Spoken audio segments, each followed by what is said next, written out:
Hello everyone. Today I just wanted to share with you the envelope punch board.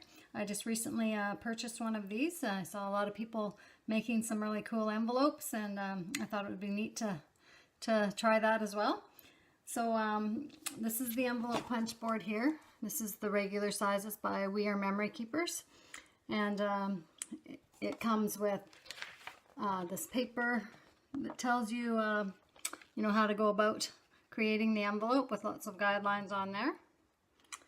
And let's see, I like that it has the reverse punch so you can round corners, and that's good for using on other things as well, like gift tags and different things that you might make, little bags and things.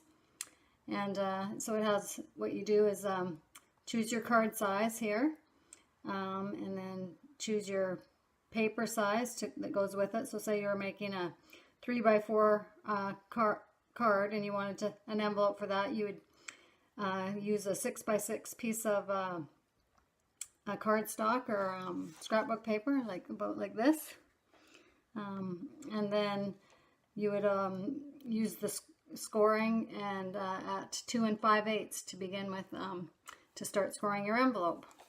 I'll show you a few that I've made already. So I think these ones I did with the 6x6 paper, and these ones are just out of the designer paper, so it's a nice thickness, but not as thick as some cardstocks.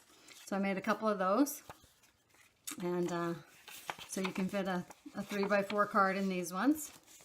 They're cute. And then I did some smaller ones out of this black floral cardstock, and they're cute too, just like this.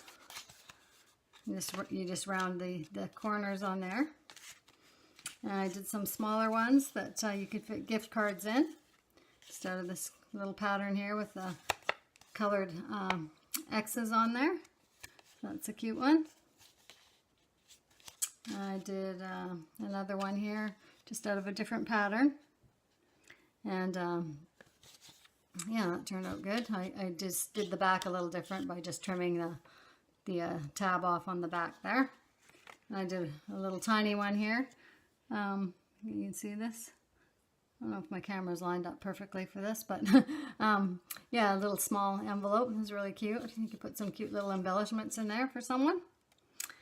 Yeah, so I'm going to pause this, and I'm going to go ahead and just do a quick demonstration for you.